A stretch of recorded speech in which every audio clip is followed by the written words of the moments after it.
When Melissa was starting Tiny Tags, she was also just starting her motherhood journey. Her heart was overflowing with love for her little boy, and she couldn't think of a better way to express all that pride than wearing his name on a necklace. On a whim, she decided to make her own, beginning Tiny Tags. 10 plus years later, she started the hobby has turned into a life passion, creating beautiful jewelry that celebrates the precious gift of children and the journey of motherhood. Over the years, she's received countless emails telling her what Tiny Tags has meant to them. The stories have ranged from toddlers enthusiastically searching for their name on Tiny Tags to mothers gripping their Tiny Tags for strength as they watch their son leave for military. Her mission is to create a community that supports and uplifts women by recognizing that we have to love ourselves before we can fully love others. She hopes that Tiny Tags continues to be a place to share real, vulnerable truths about the incredible journey of motherhood, a place where they can inspire and lift each other up by sharing their stories, a place that recognizes children and do not need perfect mothers, but present ones. Most importantly, a place that focuses on what really matters in life, love and the incredible gift of a child. Hi guys, welcome back to Live the Glamour Chats. I am very excited to be here. This has been I'd say, video in the making for a few months now. We've been talking about it. I am here with the founder of Tiny Tags, Melissa Clayton. I'm saying that right? Clayton. Yep. Yes. And we are just going to introduce you to the brand, let you get to know a little bit more about it, and maybe hear a few new things that you have going on. So we will jump right in. So nice to have you, Melissa. How are you today? Great. Thanks for having me, Dawn. I'm so excited. Yeah. So my first question that I'm going to get started with, it's usually the first thing I always ask is, and it's kind of a lengthy one probably, is how did Tiny Tags get started? How and when? Yep. A long time ago, I started kind of very cliche. I never thought I would be a stay-at-home mom, but I decided to quit my job after I had my first son. And I don't think of myself really as a creative person, but I had my son and I wanted to wear his name on a necklace, and I saw one I liked and I was like, oh, I'm going to try to make this myself. And I did. It took a while. It was a long journey to get there, and really started just making them to friends, sending them. And that was in the beginning when I did hand stamping. We were living out west at the time. Then fast forward, like 5 years later, we moved back to New England. And that's when I really decided, okay, this really meant something. And we completely overhauled the business and went to fine jewelry. And luckily for me, Rhode Island and Massachusetts have huge history of jewelry making. So there's amazing manufacturing partners that we've had for many years. Oh, wow. So you actually were doing, you said hand stamping. You were doing it yourself, like started. Yep. Wow. That's amazing. So, yeah, I mean, this was a while ago. So just like you literally went in on like, I'm going to do this and I'm going to make it. Like, well, I'll give you actually the part, because I love this part, because I always say, whenever people ask for like my advice, I always say, talk to everybody, because everyone knows something you don't. Oh, that's so good. The truth was, I had bought the letter set. It was like $26, and I gave up because I couldn't figure out how to blacken the letters. And then I took a plane ride and I sat next to a woman and we started chit-chatting, and I was saying how, I asked her what she did, and she's like, oh, I'm in jewelry design school. And I was like, oh my gosh, I've been trying to figure out how to blacken letters on a hand stamped necklace. She's like, oh my gosh, it's so easy. Gave me a business card. She worked at a jewelry supply store in San Francisco. And I went there after my trip. She was not there, but they were able to give me, it's called liver of sulfur. And that's how you blacken the letters when you hand stamp. And I absolutely would not have continued on if I did not sit next to her on the plane. So it's just, I love that. The timing of things is everything. Yep, absolutely. We really don't ever know. And that it's like interesting to hear that, people do give up really easily. I feel like it's, you want to do something, but then you have even just a challenge like that, you kind of are like, all right, maybe I shouldn't even bother doing it. So then after you did that, you said, I love Rhode Island. When you said that, I'm like, yes, I totally like just everything about it. And I do know not so much about the history of jewelry making there, but I do know a lot of good brands come from there. Yeah. So that was the reason why, or were you living in that area, or what made you? So it's only like an hour from us. Okay. Yeah. The factory that we're in makes Tiffany, David Yurman. So it's pretty. I hope that's not to get anyone in trouble, but yeah, there's a lot of manufacturers in the area that people be surprised are making a lot of fine jewelry. Wow. And so when you went to them, you had an idea in mind, I guess, of what you wanted to create. And then walk through the process of what that is from. Yeah, well, basically, I would say like what we were doing at the beginning wasn't very revolutionary. We were putting names on a circle. That really was it. What I wanted them to do was to move to laser engraving, move to a more like fine polished, showing silver versus kind of the hammered look I was doing. Right. We wanted to get into 14 karat gold, get into vermeil versus gold filled, and just elevate everything. And that's where they had the expertise to do that. And I was just tired of making them myself, to be honest. Yeah. And it's nice. I think it is nice to take it from that, I guess nothing against like the handmade, but to elevate it and to give you something that is personalized and customized with I know your brand has, there's so many things that you do, not just children's names, but then I know there's a lot with weddings and anniversaries and We've grown a lot from back in those days. We do pave, we do 14 karat gold, we do diamonds, all of that now. But back then it was really just like, how do we take, this name on a circle and make it fine jewelry? And the best thing that it makes that I love the most is that we do back engraving. And that's because we do laser engraving, which for me has been like where all the storytelling happens, where you see the sweet little things that people or husbands or partners will put on the back of tiny tags that really say like that little private message to the gift recipient. I do. I think that it's like a surprise when you have the piece and then you see the little bit on the back. Oh yeah. When you give someone like I gave my mother-in-law the circle pendant, and on the back, so we did the 5 grandchildren's names on the front, and then the back we wrote "We love you, Mimi." I mean, that's a really It's like unexpected, Yeah. It's 3 points. Name tiny tags. How did you get started? Was that because of your son? And no, it was. So I was just telling someone the other day. I was going to call it Missy C because I couldn't think of anything because I get called Missy a lot. And my aunt said to me, "Don't put your name in it because then you'll be. If you ever want to sell the business, it'll be more of a challenge because you're so tied to it." And we originally were called Tiny Tag Designs because Tiny Tags was taken. And then probably like 10 years ago, I got an email from the person that owned Tiny Tags, and he was closing up his shop. He was making things for dogs. And he said, "Do you want to buy it?" I said, "Sure." And I was like, "How much?" Thinking I would have paid a lot lot of money for it. And he charged me $500. So no way. That's incredible. Tiny Tags. Like it was meant to be.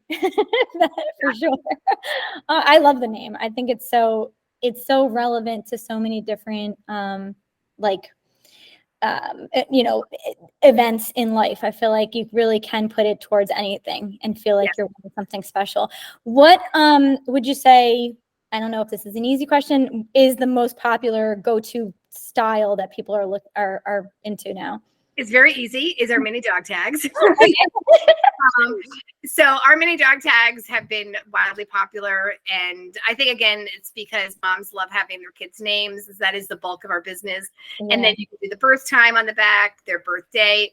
And it's been fun. Last year we launched with Maddie Nelson. We launched a pave collection. So that has been such a great addition to the mini dog because we do, like, I wear my wedding date. I like that. The wedding diamonds. So so it's really, but the mini dog tag has definitely been our most popular. That's the most popular go-to piece.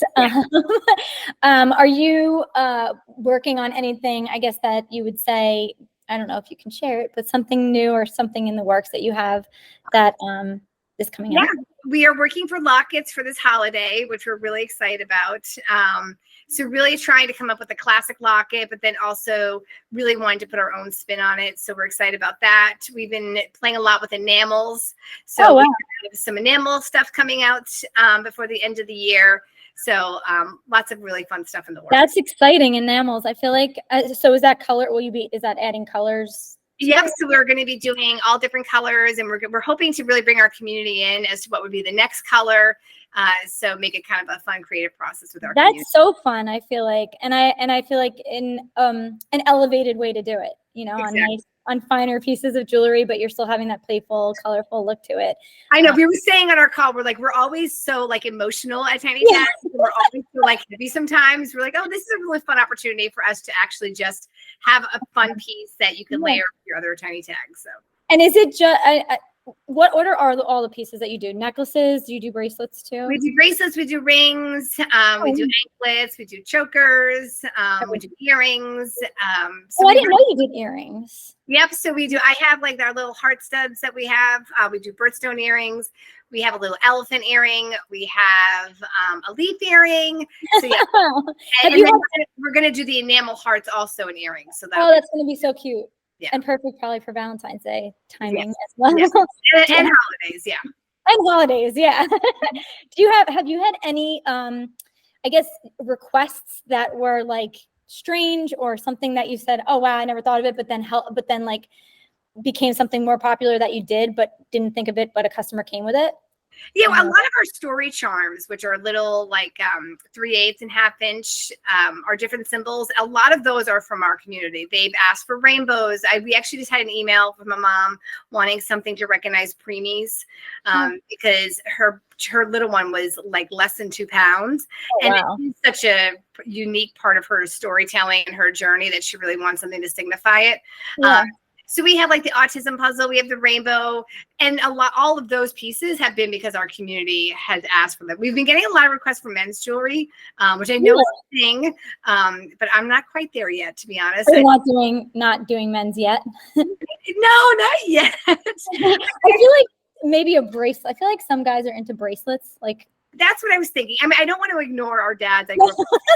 So I love dads, but I think for me, what I get fills my cup up so much with tiny tags is the connections I have with other moms. Yeah, I feel like that's big. I don't want to ignore dads forever. No, it's a tough one. It's like, they don't, I never thought about it actually until you were mentioning just now. So many friends and women that I know do wear their children, their names and different on a necklace. And you don't really think about the dads doing that or having that. So it is interesting. Men have gotten more sentimental, the younger generation. Like, they're still kind of that old school, like men don't have feelings. Yeah. I feel like the younger men are way more like, I do think that. Because I feel like I could think of some that would totally be into wearing something like that. You know, might be a new thing, to break. I like that. I like that idea of it, and to see. Where has, I guess, tiny tags been seen, or publicly, magazines or TV? Have we seen it? I know I've seen it, but maybe tell everybody where it's been. Yeah, I mean, we're pretty proud that we've been in a lot of places. Yeah. We've been in all the major magazines from, I think the first one was Glamour years and years ago, to, not Oprah magazine. Unfortunately, Oprah magazine is no longer here. But we have been on from online, like Oprah. We've been in Elle, Marie Claire, Meryl Streep wore tiny tags, and she wore us like multiple times. It was a run around the kitchen freak out moment. Yeah. Full sisters wear tiny tags. We've had Hannah Brofman wear tiny tags. Kimberly Paisley wear tiny tags. So we've had. It says a lot. I feel like that really does say a lot about a brand. And I know from being in the industry what it actually takes to get to those big accomplishments in that place, especially now. I mean, working in media, I know how hard it is. And, to get seen and to get celebrities wearing it and to be in places like that, it definitely takes a lot of work and time. Would you say from the start of your career or the brand to now, what has it been like? What have been the challenges or changes that you've seen? Yeah, I think it's probably gotten a lot harder, when we also got it, and I also gave credit to Kate. She was the editor of People magazine. She put us in the Mother's Day gift guide in the print, probably 2015. That was absolutely one of our breakout years for us. It was a huge spread with tiny tags, didn't know what was happening. Oh, wow. And that was from me just DMing her and sending her tiny tags, telling my story. Hey, this is me. This is my brand. I would love to share it with you. And I feel like there's so many brands now hitting up so many editors. I think it's hard to stand out. It is. And Meryl Streep, that was pure. That was not paid. That was not a publicist. She was the speaker at the Mass Conference for Women. And I hounded the organizers and I said, what can you possibly give Meryl Streep? I said, I will make her a 14-karat gold circle pendant with her 4 kids' names on it. She'll be over the moon.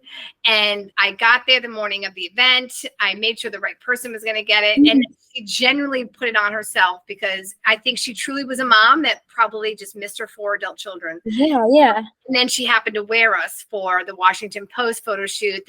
And there's some really great shots of her wearing it, but in most of the shots, it's barely there. Right, because it's you probably so hard. Yeah, but she was wearing it for herself. Yes, exactly. And that's a rare thing to happen, especially with celebrities. Yeah. Because there's so much stuff is sent, and everything comes across their desk, I feel like, or they're seeing so much that to get them to actually wear a piece and know that there's a feeling behind it is a huge accomplishment. Yeah. But I feel like the one I met Oprah Winfrey probably is 2017. She was doing her Live Your Best Life tour. Yes. And I made her a circle pendant and I put her in her hand, but I was crying so much when I met her. Oh. I fell into her arms, crying, thanking her for everything she's done. And because I was crying and the necklace was in her hand, the assistant gave her the tissue to give to me. And then Oprah instinctively gave her the necklace. And I was like, no, you got to look at the necklace.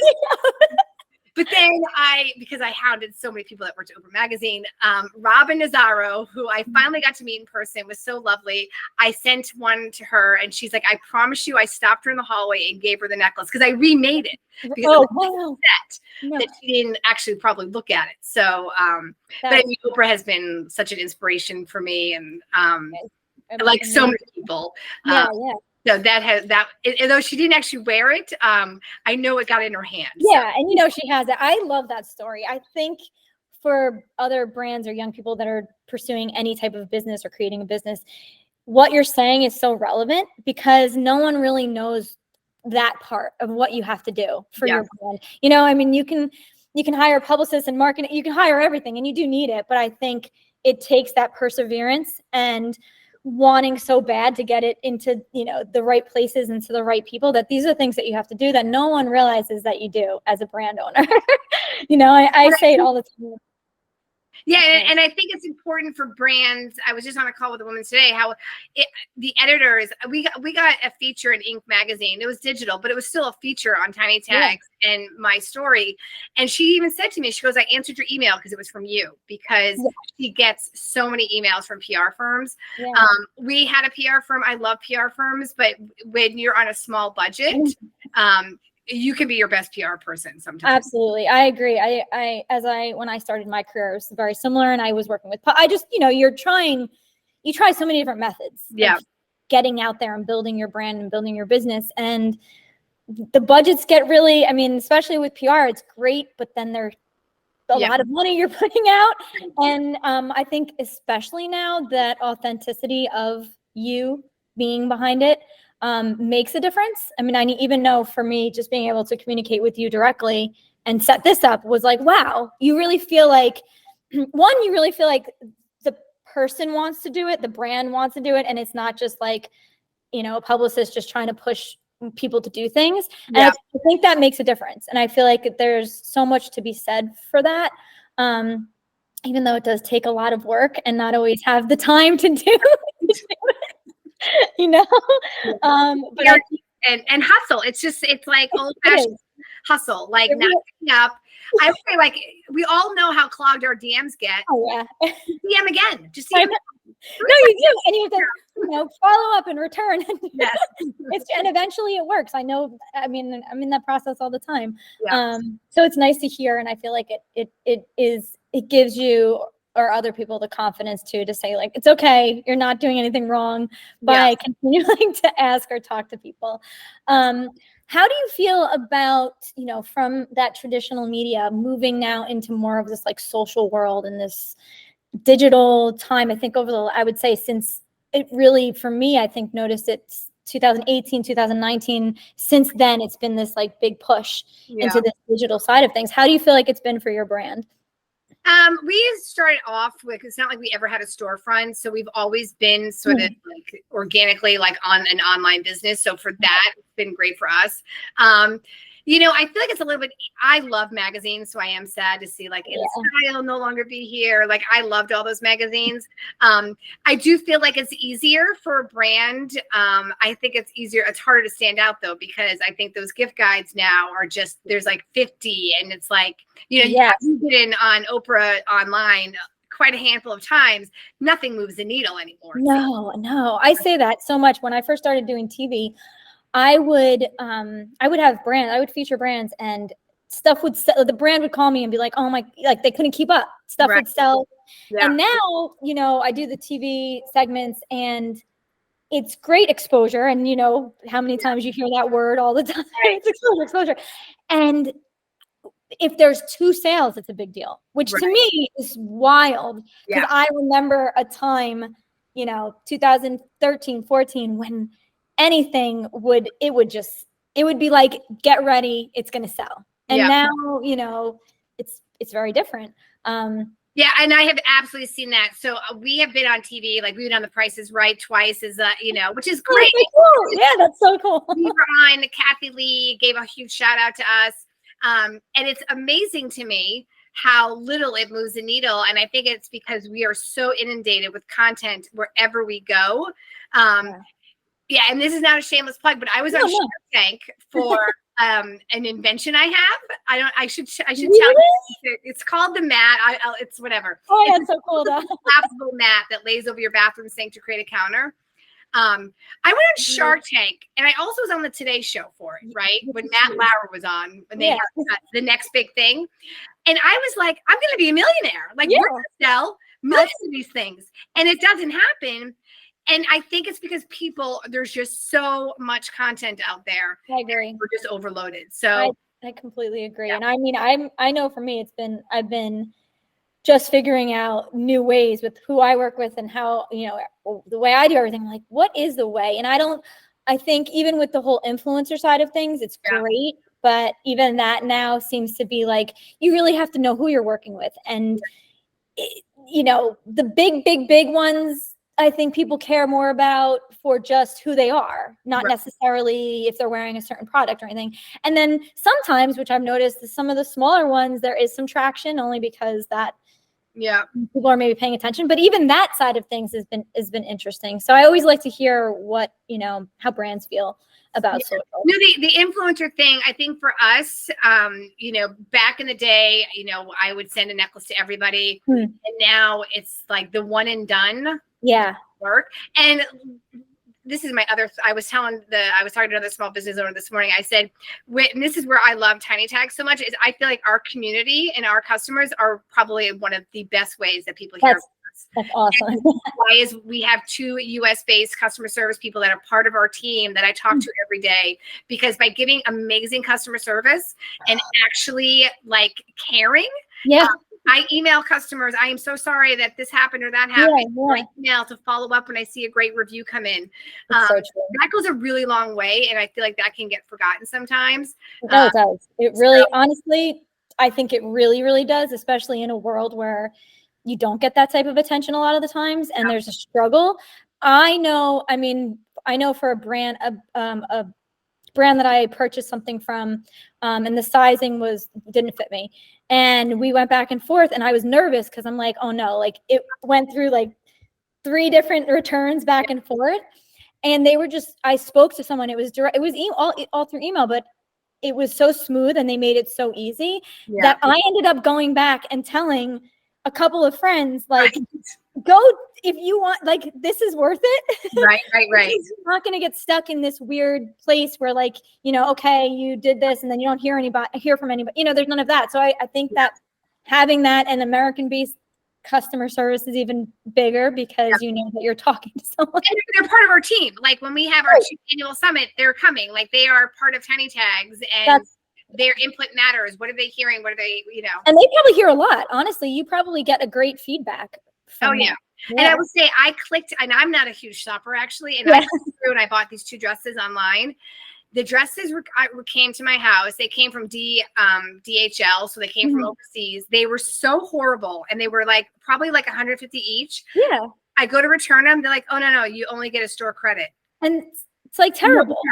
No, and it's like you would never go, like that just immediately says I'm never going back, and you're not talking about it. You know, you don't even want it. You almost talk it. It's almost the reverse. Yes, like, exactly. won't shop here because Exactly. you can get, versus great customer service where immediately you're like, this is amazing.